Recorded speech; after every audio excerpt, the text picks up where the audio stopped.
اللہ کے رسول نے فرمایا کہ اپنے مردار کے محاسن کو بیان کرو، جیسا کہ ہمارے قاری صاحب، قاری ارشد صاحب احمد فیوز ہم نے ایک مرثیہ پڑھا، میں تو بہل گیا اندر سے۔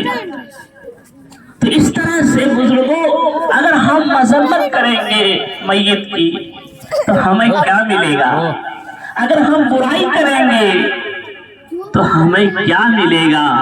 حدیث شریف میں آتا ہے کہ مسلمان کا آئینہ ہوتا ہے، اس کے عیب کو چھپاؤ، بیچارے کی موت ہو گئی ہے، ان کے کمالات کو بیان کرو، اذکروا محاسن موتاکم۔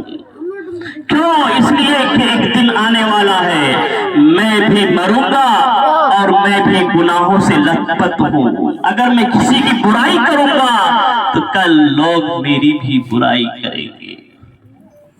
اس لیے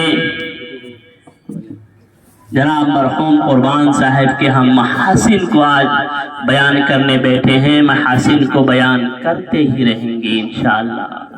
اور پھر اللہ کی طرف سے فیصلہ ہوتا ہے کہ جب ہمارے بندے اچھے کہہ رہے ہیں، ہمارے بندے اس مردار کی تعریف کر رہے ہیں، تو اللہ کہتے ہیں کہ ہمارے یہ بندے گواہ ہیں، جب یہ تعریف کر رہے ہیں تو اس کو ہم معاف کرتے ہیں۔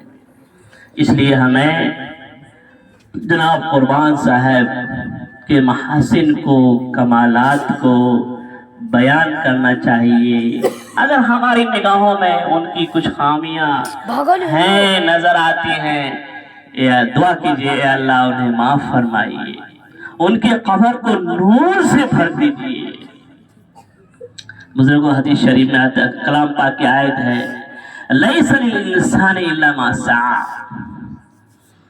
ایک پیغام میں دوں گا، پہلے اپنے آپ کو پھر آپ لوگوں کو،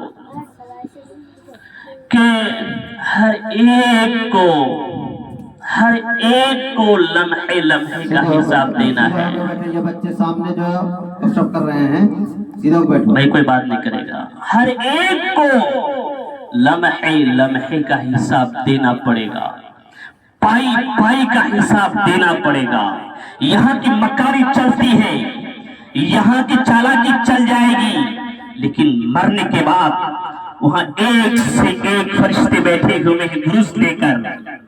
حدیث شریف میں آتا ہے کہ انسان کے قدم قیامت میں آگے نہیں بڑھیں گے، لا تزول قدم ابن آدم یوم القیامہ حتی یسأل عن خمس او اربع، کہ انسان کے قدم آگے نہیں بڑھیں گے یہاں تک کہ چار سوال کا جواب دو، امیر ہو یا غریب، کالا ہو یا گورا، کوئی بھی ہو، سید ہو یا کلہیا، انصاری ہو یا جلہا، مرد ہو یا عورت، پہلے یہاں آؤ، حساب دو۔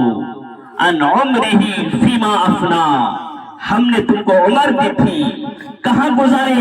یہ 60 سال کی عمر، یہ 80 سال کی عمر، یہ 50 سال کی عمر، ایک ایک صبح اور ایک ایک شام کا حساب دو، دینا پڑے گا، ورنہ قدم آگے نہیں کھسکے گا۔ وَأَنْ شَبَابِهِ، دوسرا سوال، وَأَنْ شَبَابِهِ فِيمَا أَبْلَى، خاص طور جوانی، خاص طور پر جوانی جو ہے جنون کا وقت ہوتا ہے، جوانی کے اوقات صبح اور شام کا حساب دو۔ تیسرا سوال بزرگوں، تیسرا سوال مختصراً، تیسرا سوال یہ ہوگا کہ مال کہاں سے کمائے تھے؟ مال کہاں سے کمائے تھے؟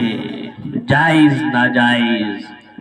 مسلمانوں کی یہ شان نہیں ہونی چاہیے کہ پیسہ جہاں سے آ جائے، مال تو اتنا کمائے کہ جتنا کھا لیں، گھر بھی بنائیے، مکان بنائیے، جو بچ جائے اللہ کے راستے میں خرچ کیجیے۔